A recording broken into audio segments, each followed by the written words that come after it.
Maunlad na Pilipino. Pagtalakay sa iba't ibang pamamaraan sa kaunlaran ng kabuhayan. Maunlad na Pilipino sa 702 DZAS Radyo TV.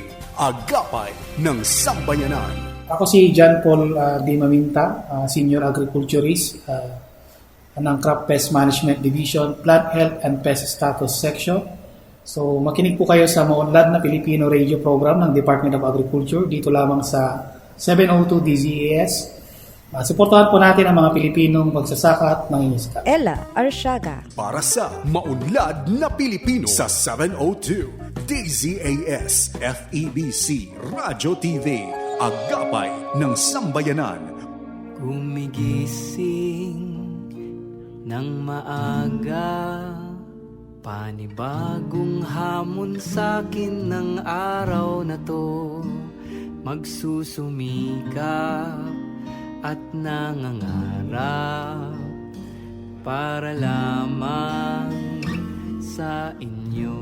Ayan, at isa na naman nga pong magandang araw po para sa lahat ng mga tagapakinig, mga ka-agri. Ito ang Maunlad na Pilipino kung saan hatid po namin ang mga kalaman, balita at talakayan na iikot sa sektor ng agrikultura.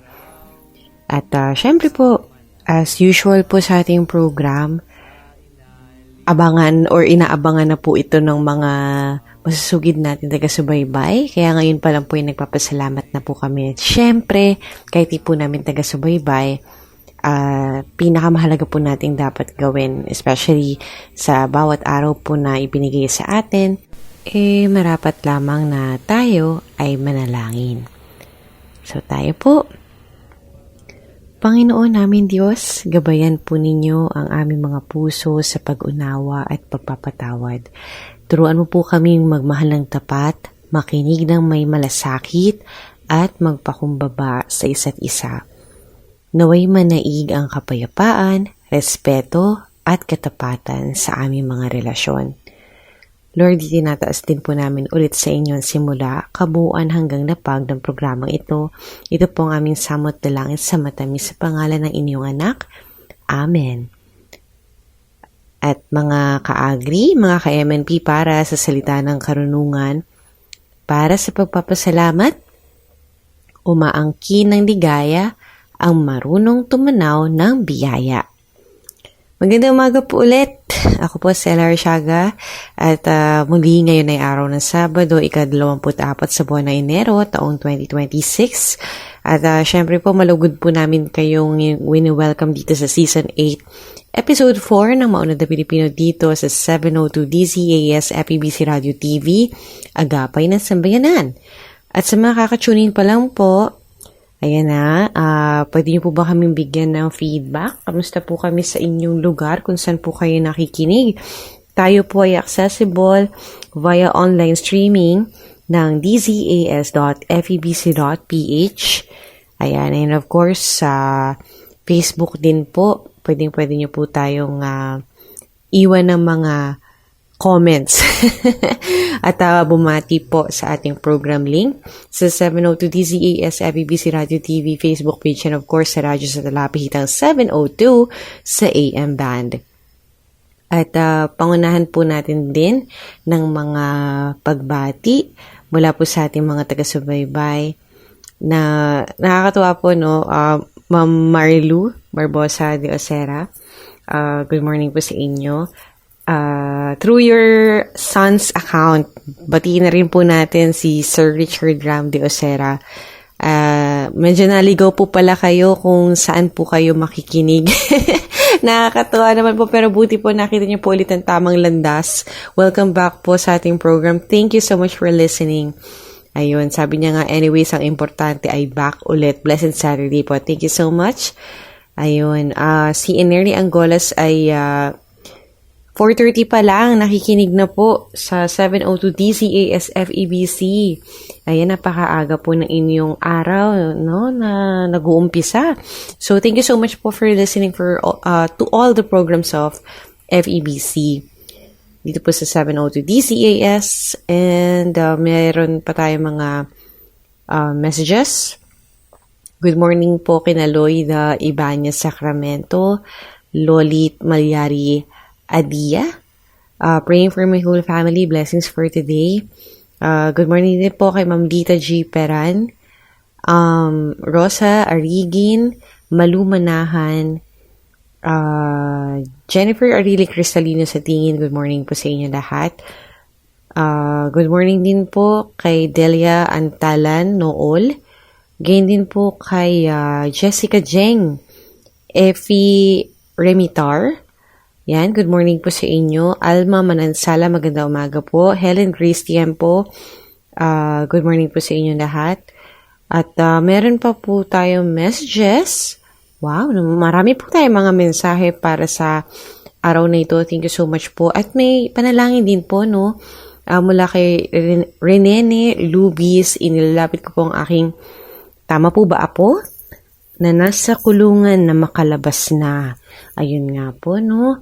At maganda umaga rin po kay Emmy Pagio or Pagio Teodoro, watching from Linwood, Washington State. Wow, God bless po. Good morning po kay Sir Epifanio Salvador na hindi lamang bumabati ng Good Saturday morning, ay nag-share pa ng ating program. Sana all! At maganda umaga rin po kay Sir Ronald Young. Great is the Lord. Wonderful and winnable Saturday morning, everyone.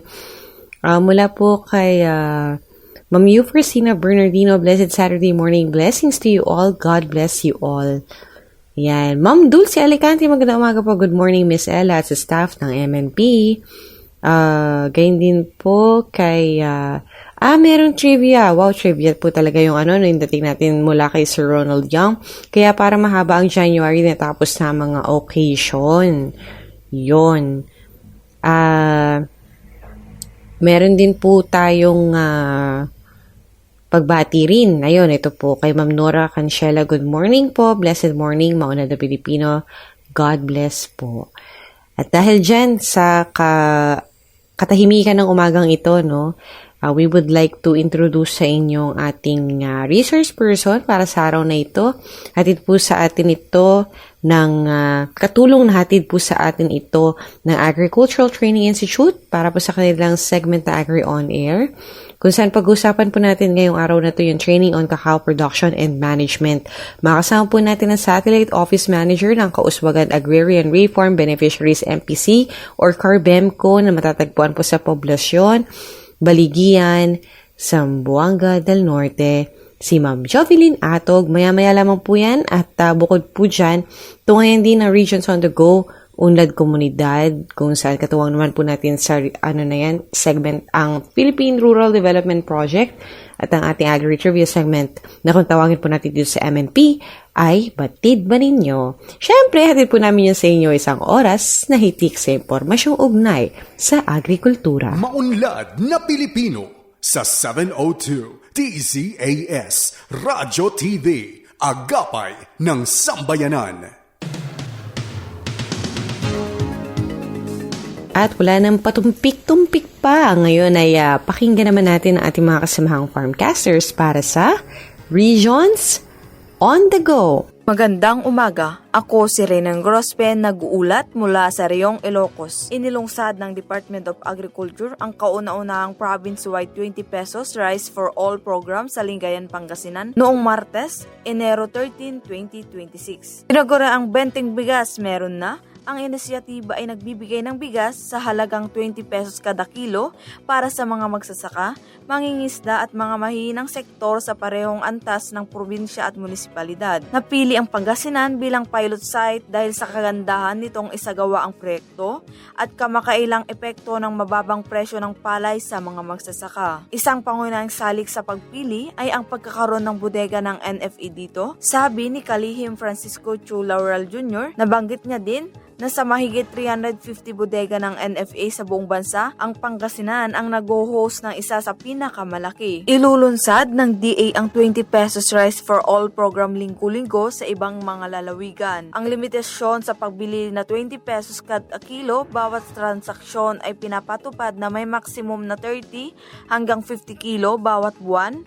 Para sa mga magsasaka at mangingisda, pinahintulutan sila na 30 hanggang 50 kilo, habang ang vulnerable sektor na kinakabilangan ng 4-piece beneficiaries, solo parents at PWDs, bukod sa iba pa, ay pinapahintulutan ng maximum na 30 kilo. Ang programang 20 pesos Rice for All ay nakatakdang tumakbo hanggang Hunyo 2028. Ito ay magkasanib na gawain ng Department of Agriculture, National Food Authority at Food Terminal Incorporated. Nag-uulat mula sa Reyong Ilocos, Reyna Lingorospe. P20 Rice, tampok sa kadiwa. Itinampok at mabibili ngayong ika-19 ng Enero ang P20 Rice Project na may temang benting bigas, meron na o ang PBBM Rice. Ito ay pinangunahan ng Kagawaran ng Pagsasaka sa Gitnang Luzon sa pamamagitan ng Agribusiness and Marketing Assistance Division o ang AMAD bilang bahagi ng regular kadiwa pop-up store. Ang nasabing BBM Rice ay maaaring mabili ng vulnerable sector kabilang ang mga senior citizens, 4-piece, PWDs at solo parents na maaaring makabili ng hanggang 10 kilo kada benepisyaryo. Bukod sa P20 Rice, tampok din sa nasabing kadiwa pop-up store ang iba't ibang produktong agrikultura mula sa mga magsasaka ng Gitnang Luzon, kabilang ang sariwang prutas, gulay at iba pang ani na direktang inaalok ng mga lumahok na magsasaka at kooperatiba. Layunin ng Kadiwa Pop-Up Store na magbigay ng direktang ugnayan sa pagitan ng mga magsasaka, mangingisda at mga mamimili upang matiyak ang mas mura, abot kaya at dekalidad na produktong agrikultura para sa publiko. Ang regular Kadiwa Pop-Up Store ay bukas tuwing Lunes at matatagpuan sa DARFO 3 Covered Court at sa Department of Social Welfare and Development o DSWD, kung saan makikita ang sariwa at abot kayang mga produktong nagmula sa mga magsasaka ng Gitnang Luzon. Hinihikayat ng Kagawaran ng publiko na patuloy na suportahan ng mga lokal na produksyon at patronahin ang mga produktong Pilipino sa pamamagitan ng pakikilahok sa mga aktibidad ng Kadiwa. Dexter Dumol para sa Agribalita, Central Luzon. Mel Francisco, Department of Agriculture, Mimaropa, bumisita noong ika-9 ng Enero sa Gintong Butil Agri Farm sa Puerto Princesa City, Palawan. Ang 11 kawani ng Department of Agriculture na pinangunahan ni Undersecretary for High Value Crops Cheryl Marina Natividad Caballero. Layunin ng kanilang pagbisita na masilip at masuri ang mga inisyatibo at programa ng pamahalaang lungsod sa larangan ng organiko at sustainableng agrikultura. Sa naturang pagbisita, inilibot ang mga panauhin sa iba't ibang pasilidad ng Gintong Butil Agri Farm habang ipinaliwanag ang papel nito sa mga programang ipinatutupad ng lungsod upang palakasin ang sektor ng agrikultura. Nagkaroon rin ng makabulahang talakayan sa pagitan ni Jose Caballero at mga empleyado ng City Agriculture Office, kabilang ang pagbabahagi ng karanasan sa pagpapatupad ng mga lokal na programa sa agrikultura at direksyong tinatahak ng lungsod. Humanga ang opisyal sa mga programa ng lungsod at nagbigay ng ilang suhestyon para sa mga posibleng dagdag na proyekto kabilang ang beekeeping upang mas mapalawak pa ang mga oportunidad para sa mga lokal na magsasaka. Ayon sa City Agriculture Office, ang nasabing aktibidad ay patunay ng pagkilala ng Department of Agriculture sa mga inisyatibo ng lokal na pamahalaan ng Puerto Princesa sa pagpapaunlad ng sustainableng pamamaraan ng pagsasaka. Mel Francisco, nag-uulat para sa Department of Agriculture, Mimaropa. DARFO 12 nagsagawa ng FMR Consultative Meeting sa Coronadal City. Matagumpay na isinagawa ng DA Regional Field Office 12 ang Farm to Market Road Consultative Meeting sa Coronadal City, South Cotabato, kamakailan. Pinangunahan ang konsultasyon ni OIC Regional Executive Director Dr. John B. Pascual sa pamamagitan ng Regional Agricultural Engineering Division, katuwang ang Bureau of Agricultural and Fisheries Engineering na pinamumunuan ni National Director Engineer Christy Cecilia P. Polido. Dinalohan ito ng mga provincial governors and mayors, municipal and provincial agriculturists, gayon din ng mga provincial at city engineers mula sa iba't ibang lokal na pamahalaan ng Rehiyon 12. Tinalakay sa pagpupulong ang mga pamamaraan ng implementasyon, counterpart ng LGU at ang paghahanda ng Farm to Market Road Network Plan. Nagsilbi ang pulong bilang mahalagang daan upang higit pang pagtibayin ang koordinasyon ng DARFO 12, BAFE, at mga lokal na pamahalaan sa pagpapatupad ng mga proyekto. Layunin nitong mapabuti ang akses ng mga magsasaka sa pamilihan, mabawasan ang gastusin sa transportasyon at mapalakas ang kabuhayan at ang pagiging produktibo ng sektor ng agrikultura sa rehiyon. Ito si Kaagri Alex, nagbabalita. Patuloy ang sinasagawang monitoring ng Fertilizer and Pesticides Authority or FPA Caraga Region upang masigurong epektibo at ligtas ang mga binibintang abono sa mga tindahan. Regular na ginawa ng FPA Caraga Region ang sampling activity sa iba't ibang klaseng abono sa buong rehiyon. Kamakailan lamang sa isinasagawang randomized sampling procedure, 5 klaseng abono ang nakulitan ng ahensya upang dadaan sa laboratory analysis. Lahat ng mga nakuhang sample ay maingat na nilagyan ng mga label, inirecord at pinoproseso batay na rin sa FPA sampling protocols upang masiguro ang integridad ng resulta.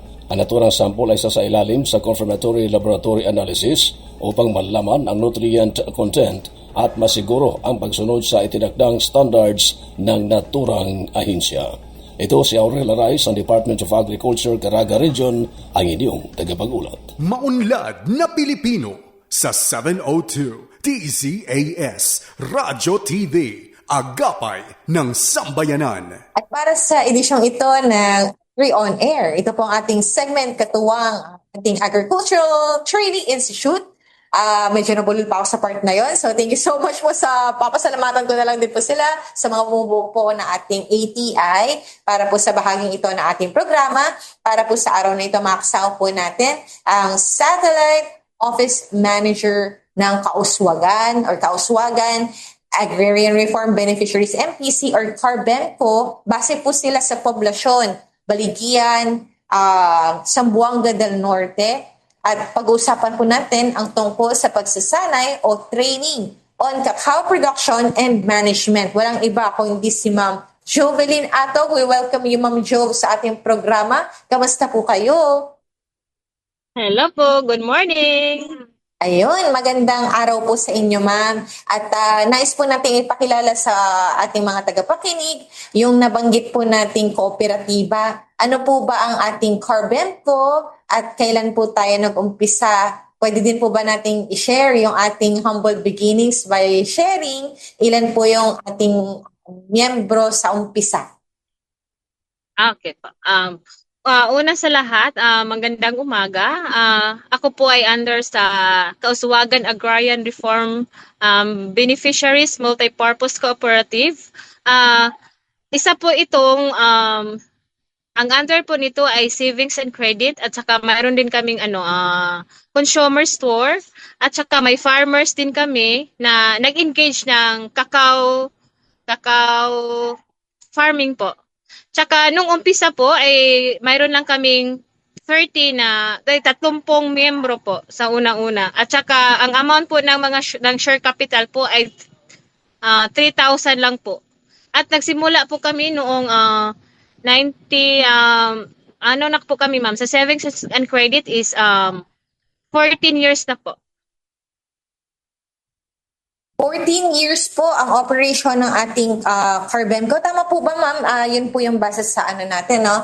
Sa yes, shortened version po ng ating kooperatiba. At dun po sa 14 years, ma'am, kasama na rin po kayo dun sa journey na ito? 10 years pa lang po ako. So, of course po, yung sa majority din po nung taon na nag-ooperate po si CARBEMCO ay nakita nyo na po yung development nito. And I'm sure masishare nyo sa amin, Ma'am Jove, ano-ano po ba yung mga existing na mga na-develop na mga products and of course yung mga services po na ino-offer ng ating CARBEMCO. Yung nabanggit ko kanina, ma'am, sa ngayon ay mayroon kaming consumer store, savings and credit po. Tsaka yung yung mga members din kami na mga farmers na nag-engage ng cacao farming po. Ayun nga ma'am, sa side po ng farming po natin, yan kababanggit lang natin just now, bakit po tayo na-focus sa cacao? Ano po yung siguro yung pinakatanong po natin regarding doon, yung journey po natin ng pag-uumpisa sa pagsasaka? Okay. Una ma'am is Ang co-op kasi is under ng ng ERB. Under ng DAR, so agrarian reform po siya, no, yung co-op namin po. Kaya Ayun. mostly po marami kami mga farmers na mga members po. So doon na-introduce na yung cacao farming po through DAR. At isa din tayo sa mga member doon. Opo, ma'am. Doon po sa crop selection natin, ma'am, ito ba may mga naging basihan? Bakit po cacao? Meron ba tong na-discover, let's say, na potential market? Or okay ba yung pananim na to sa inyong lugar? Bakit po tayo dito na piling, ang dami po kasi naman natin pwedeng pagpilian, pero dito po tayo nag-concentrate. Sa lugar kasi namin, ma'am, medyo remote area na po siya. Then mostly farmers yung mga members natin. So may malaking opportunity po na ang pagpa-farming po ay mas malaki yung opportunity doon po. So dito po natin nakita yung kumbaga, tawag dito? Yung return na pwede nating makuha ay malaki para sa ating mga miyembro po ng kooperatiba. So with that po, alam natin na tayo ay nag-e-enhance pa ng ating mga kaalaman para mas mapabuti pa yung ating mga products and services. At recently daw po naka-attend daw po kayo, ma'am, ng training on cacao production and management. Paano po kaya na-invite kayo at ang ating kooperatiba dito sa ating training? Saan niyo po ba ito nalaman yung impormasyon tungkol dito? Nalaman po namin ito, ma'am, through Department of Agrarian Reform. Na yun nga may training po through DEATI. Yun na nga isa ako po sa mga participants po na pinadala po. Maunlad na Pilipino sa 702 DZAS Radyo TV, Agapay ng Sambayanan.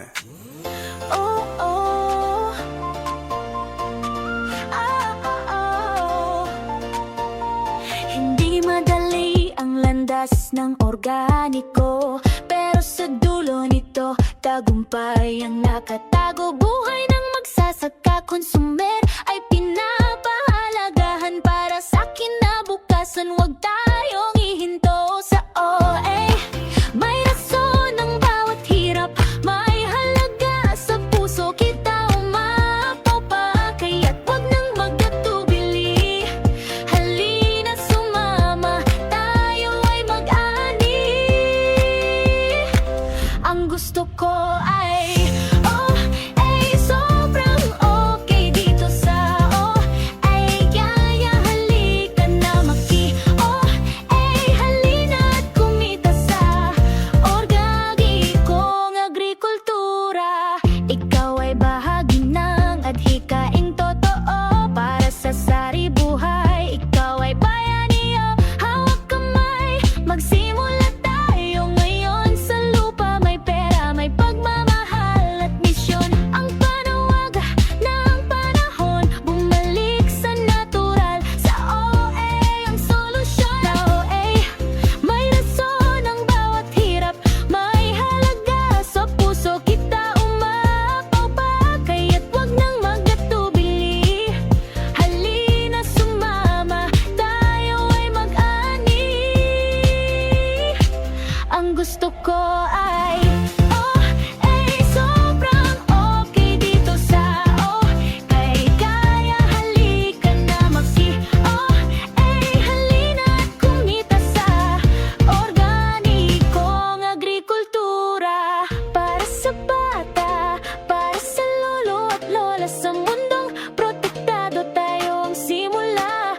Ikaw ay kasama rito sa organikong agrikultura. May tunay na kasaganahan. Ang gusto ko ay sobrang okay dito sa kaya halika na halina at kumita sa organikong agrikultura.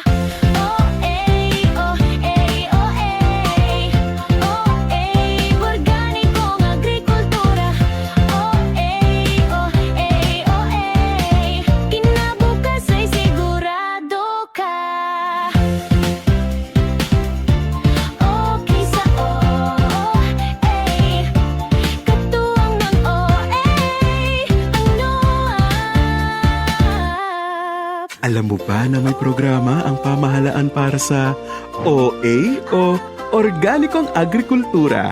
Ang National Organic Agriculture Program o NOAP ay katuwang ng bawat organikong magsasaka sa pagpapalago ng kabuhayan, paghahatid ng ligtas na pagkain sa bawat tahanan at pangangalaga sa kalikasan. Ito ang National Organic Agriculture Program. Okay sa OA.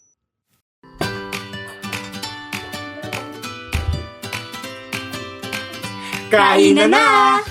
At syempre, hindi kumpleto kapag walang masustansyang pagkain ang nakahain. Sa almusal, Tanghalian, hapunan, sa opisina, mapakarenderya man o restaurant, siguraduhin ang pagkain ay certified organic. Ang mga certified organic na produkto ay mabibili sa OA Marketplace. dito makasisiguro ka na sariwa, ligtas, at tatak PGS ang mga produkto. Direkta ka pang makatutulong sa magsasaka dahil sila mismo ang kausap mo sa kabilang linya. Kaya para garantisadong organiko ang ihahain, Tatak PGS ang hanapin. Ella Arsiaga. Para sa maunlad na Pilipino sa 702 DZAS FEBC Radyo TV, Agapay ng Sambayanan. Ayun nga po, no? So talagang bagay na bagay po sa inyong top commodity, which is yung, tama po ba ma'am, sa kooperatiba nyo po talagang si kakao lang po, or meron pa po tayong ibang mga crops na pinofocus? Mayroon din, pero hindi naman siya yung most naka-focus talaga po. Mayroong yung abaka po, mayroon din po. Ayun. So, ayun nga, we can zero in talaga kay kakao. And dito po sa ating na-attend na pagsasanay, gaano po yun katagal? Saan yun ginanap, ma'am? Nagbiyahe pa ba kayo ng malayo? At saka, yun nga po, ma'am, kamusta po yung experience doon sa pag-attend ng training po? May 3 days pa. Babiyahe po kami ng ma'am, 7 hours po. Galing Baligian, papuntang Dipolog. At saka, ang training po ay naglast po siya ng 3 days sa Mibang Hotel, Dipolog City po. 3 days po yung naging training natin. At ano ba yung mga tinuro doon, ma'am? Naging worth it ba yung pag-attend natin? 7 hours na biyahe po just to go and ma-enhance yung ating learnings sa Yes, sa kakao production. Ano po ba, ma'am? Natuwa ba kayo doon? Or marami ba kayong napulot na mga aral? Ang dami po, ma'am. Kasi yung mga training po, suot po siya sa mga yung sa cacao farming po talaga. Galing po sa sa pagpili ng lupa, sa nursery po, sa land preparation, sa post harvesting, sa yung sa pest control, which is malaki yung tulong po sa mga farmers po. Kasi after ng nung training namin, dapat pa kami sa mga farmers po. Magpapatawag kami tapos namin doon. Kung anong natutunan namin sa training po. Ituturo din namin sa kanila. Yun pong binanggit nyo, yung may mga pest management. Ito po yung mga uri ng mga impormasyon din po talagang kailangan nyo or pinakamapapakinabangan sa inyong farm. Tama po ba, ma'am? Or meron ba kayo mga wishlist na mga topic na sana na na touch or something like that? Or para po sa inyo, yung na-attendan nyo within the 3 days po ng training natin on cocoa production ay na siya? Parang dun lahat ng hinahanap ninyo. Pasok po lahat, in fairness. Yun yung hinahanap namin kasi yung growth, cacao plant biology and growth requirements. So, sa topic na yun is doon po natin makikita yung varieties of cacao na dapat nating itanim, soil requirement, saka sa cacao farm management, ma'am, mayroon doon ang land preparation, planting techniques, fertilization, pruning and maintenance. Doon din sa pest and disease, ma'am, management, doon din natin makikita, ma-identify yung anong peste yung umaatake sa kakao po. At saka doon po rin sa harvesting and post-harvest management, ma'am, doon din may natutunan din po kami kung paano mag-harvest po. Saka pag-drying, kung paano, anong technique, may fermentation ba or sun drying po. Then lastly po, yung isa po is cacao processing po. Kung paano po natin ipaprocess yung cacao beans, yung yung pag quality control din po. Natutunan din namin doon. At saka lastly yung sustainable practices po. So sa tingin niyo po ma'am, 'di ba? Sabi niyo kumbaga satisfied po kayo dun sa na-attendan nyo and yung mga topics na kasama dito, yun yung hinahanap nyo. So ibig sabihin ito relevant para po sa inyong samahan. Tingin niyo po ba ma'am, ano po yung kahalagahan na uma-attend tayo ng training at sa tingin niyo po ba sapat po yung 3 days or parang ano ba yung tono nung nagtapos yung pagsasanay na ito, hanggang dun na lang or meron pa silang mga in-extend na assistance sa inyo? Ano po ma'am, mayroon silang assessment po ma'am kung ano ang status po ng nung cacao farms po ng mga farmers natin. At saka looking forward po within 6 months po may assessment po yata sila po. At saka ang laking tulong ng ma'am yung training. Sabi nyo kanina ma'am, after nyo umattend ng training ay meron kayong pagkakataon na ibahagi po ito sa ating mga magsasaka. So, kamusta po yung naging reception po nila doon sa mga na-transfer nyong knowledge from the training po na kayo yung first-hand na nakapag-attend? Hindi naman bago sa kanila ma'am kasi meron din kami previous training pero mas yung sa training yung ATI po mas malawak yung kaalaman po na share po nila sa amin. Tsaka yung parang ang kumpleto talaga po hanggang simula kung paano mag-prep po ng soil po hanggang sa huli po. Tapos din po kami nag-field din po. Ayun nga ma'am, so kami nag-actual. Nag-actual din through the field application po sa field. So dito nga po ma'am, sabi nga ninyo kanina lang din, hindi ito yung una and for sure hindi din ito yung huli na training na ma-attendan natin sa pakipag po. Looking forward po. Siguro ma'am, ano pa po bang activities yung ating napagsamahan kasama po naman ng ating ATI Zamboanga Peninsula. Ayun nga po, and looking forward sa activities, meron po ba kayo naka-line up? So far wala pa po, pero sabi ni sir yata ma'am after 6 months. Opo. So more on application po muna tayo bago tayo ulit maka-attend ng panibagong pandagdag kaalaman natin yung ating mga training, ma'am? Yes po. Para naman po sa looking forward talaga kayo ma'am na sa kasunod, parang talagang nag-enjoy po kayo sa na-attendan po ninyong training. Paano po ma'am sa Carbemco, ano po yung mga future plans natin?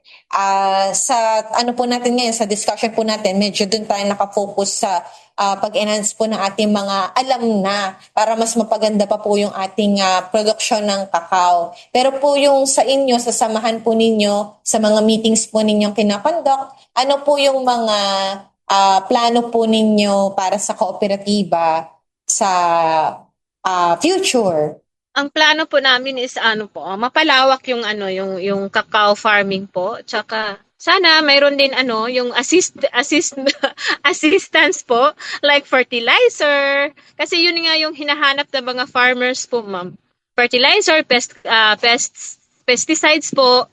Yun nga kasi kailangan din nila ng mga assistance po kasi hindi naman basta-basta po yung magtatanim ng kakao. Kailangan po siya ng pag-aalaga na sakto po. Ayun nga po, no? So parang looking forward po tayo sa mga mapoproduce pa po ng Carbemco. At dahil dyan, ma'am, baka meron po kayong nais na iwang maikli, kahit maikli lang po na mensahe po para po sa ating mga tagapakinig, lalo na po sa mga kababayan natin dyan sa Zampen or Zamboanga Peninsula. So parang parang nag-prepare talaga kayo sa moment na ito, ma'am. Konti lang po. Yes po, ma'am. Una po, nagpapasalamat tayo sa Agricultural Training Institute or sa ATI sa pagbibigay ng kaalaman tungkol sa cacao production and management po. Ang training na ito ay nagbukas ng bagong opportunity po para sa mga magsasaka ng Zamboanga Peninsula. Laki itong tulong upang mapabuti ang ani, kalidad at kabuhayan. Hinihikayat natin ang bawat isa na gamitin at ibahagi ang mga natutunan po sa aming training with ATI po. Hinihikayat din namin ang mga farmers ng Zampin po na magtulungan bilang komunidad at magsikap upang maging isa sa mga pangunahing cacao producing areas po ng Mindanao. Sa pagkakaisa, sipag at tamang teknolohiya, makakamit natin ang mas maunlad na kinabukasan para sa ating pamilya at sa buong rehiyon. Yun lang po. Maraming salamat po sa inyong pagbabahagi ng impormasyon tungkol po sa inyo na atin training on cacao production and management. Ma'am Jovelyn Atog, siya po ay nagsisilbing Satellite Office Manager para po sa Kauswagan Agrarian Reform Beneficiaries MPC or CARBEMCO. Sila po ay matatagpuan sa Poblacion, Baligyan, Zamboanga del Norte. Once again, para po sa Agri On Air, Ma'am Job, maraming salamat po. Ella Arshaga. Para sa maunlad na Pilipino sa 702 DZAS FEBC Radyo TV, Agapay ng Sambayanan. At muli narito ang Unlad Komunidad o UK, katuwang po natin dito ang Philippine Rural Development Project. Ang ating UK para sa araw na ito ay hatid ng PSO South Luzon. Ngayong umaga, dito sa Unlad Komunidad, pakinggan natin ang testimonya ni Leslie Rabanal, Marketing Officer ng Entrepreneurs Alumni Development Cooperative o EDCOOP. Isa ang EDCOOP sa mga nabebenepisyohan ng Sweet Potato-Based Products Processing Enterprise sa Anislag, Daraga, Albay. Isang proyektong pangkabuhayan ng Philippine Rural Development Project o PRDP, Enterprise Development o IREP component sa Bicol. Ang PRDP ay isang proyekto sa ilalim ng kagawaran ng pagsasaka na naglalayong maitaas ang ani at kita ng ating mga magsasaka at mangingisda. Ako si Leslie Losada Ribanal. Ako ang Marketing Officer ng Entrepreneurs Alumni Development Cooperative or mas kilala sa tawag na EDCOOP. Located po kami sa Daraga, Albay. Regarding po with the partnership with Kamote Creation, napaka-smooth po ng partnership namin sa kanila. Magdadala sila ng product dito sa amin na freshly baked po yung mga product po nila. And then isa pa po is hinahanap-hanap po sila ng aming mga member dito sa EDCOOP. Lalo na po ginagamit nila ito sa pagluluto. At isa pa po is pinapasalubong po nila ito sa iba't ibang lugar po. Kung sa mga member po natin na may mga conscious with the health nila, tamang-tama po yung product na kamote noodles at kamote muffins po sa kanila. Beside po sa mga member na nagbe-benefit po with the product of Kamote Creation, si EDCOOP din po ay isa din po sa nagbe-benefit. Kasi po nagkakaroon po kami ng income with their products po. Dahil doon po sa bulk products na pinapabili namin sa mga member, hindi lang po siya nakikilala, kundi pati rin po si EDCOOP nakikilala rin po doon sa mga malalayong lugar. Kasi kami na po ang tinuturo nila kung saan nila mabibili ang product ni Kamote Creation. Nakakatulong din po siya na bigyan ng healthy option yung mga member. Mas masarap na, healthy pa. Maliban sa mga miyembro ng EDCOOP, humigit kumulang sa 48 miyembro ng Kamote Creations Farmers and Entrepreneurs Producers Cooperative at aabot sa 2,849 na magsasaka ng kamote ang nabebenepisyohan ng Sweet Potato-Based Products Processing Enterprise. Nakakatulong ang proyekto sa pagtugon sa malnutrisyon at kakulangan sa pagkain sa komunidad sa pamamagitan ng pagpoproseso sa kamote upang gawing pansit, fries, muffins at cakes. Hatid nito ay masustansyang alternatibo at pinalakas na seguridad sa pagkain sa mga pamilyang Bicolano. Para sa iba pang impormasyon ukol sa mga proyektong pinondohan ng DAPRDP, patuloy na makinig dito sa Unlad Komunidad, ang programa sa radyo ng Department of Agriculture, Philippine Rural Development Project. Enabling communities, expanding opportunities. At abangan pa ang mga inihandang bahagi ng DAPRDP or Philippine Rural Development Project kasama po ang Unad Komunidad dito pa rin sa Maunlad na Pilipino 702 DZAS. Maunlad na Pilipino sa 702 DZAS Radyo TV, agapay ng sambayanan. At hatid po sa atin ni Binibining Ira Cruz ang ating Agri-Trivia segment. Magandang Sabado mga ka-agri! O akalain nyo yun, nasa Year of the Horse na tayo, 2026. Kaya Happy New Year sa lahat ng ating mga tagapakinig dito sa DZAS. At syempre, kahit nagbago ang taon, narito pa rin ang ating Agri-Trivia segment, ang Batid Ba Ninyo? Batid ba ninyo na pirmado na ng Pangulong Bongbong Marcos ang 6.79 trillion peso na 2026 national budget ng Pilipinas? Ito nga ay opisyal nang naging batas noong 5 ng Enero 2026 na may layuning itaguyod ang kaunlaran ng bansa at siguraduhing umabot sa tamang paggasda ang pondo ng bayan. At pang-ilan naman ba sa mga sektor ang nakatanggap ng malaking alokasyon? Narito ang ating tala. Ang education ang may pinakamalaking pondo na umaabot sa humigit kumulang 1.3 trillion pesos para sa pagpapatayo ng mga silid-aralan, dagdag na guro at iba pang pangangailangan sa edukasyon. Sumunod naman ang health sector na may 448 billion peso para sa universal healthcare at pag-angat ng serbisyong pangkalusugan sa bansa. At ang sektor ng agrikultura na malaki ang papel sa pagkain ng sambayanan ay nakatanggap ng halos 297 bilyong piso. Isa ito sa mga pinakamalaking alokasyon sa 2026 budget upang suportahan ang mga magsasaka, mangingisda at modernisasyon ng produksyon at farm-to-market routes. Batid ba ninyo na ang agriculture o ang agrikultura ay hindi lamang tungkol sa pagtatanim ng palay at gulay? Ito ay pundasyon ng ating food security at kabuhayan ng milyon-milyong Pilipino. Sa bagong budget na ito, inaasahang mas madadagdagan ang tulong para sa mga magsasaka at mangingisda tulad ng makabagong kagamitan, irigasyon at suporta sa paggawa at pagproseso ng mga produkto. Siyempre kasama na riyan ang pagpapalawak ng benteng bigas meron na kung saan nga ay inianunsyo na ni Agriculture Secretary Francisco Kiko Chu Laurel Jr. ang pagpapalawig sa 20 peso per kilo rice program ng gobyerno na nakatakdang simulang ilunsad ito sa buong lalawigan ng Pangasinan sa Enero. Ang inisyatiba ay bahagi ng plano ng Marcos administration na maabot ang 15 milyong pamilya sa pagtatapos ng taong ito. At iyan po ang ating Agri-Trivia segment, ang Batid Ba Ninyo? Ito po si Ira Cruz. Ella Arsiaga. Para sa Maunlad na Pilipino sa 702 DZAS FEBC Radyo TV, agapay ng sambayanan.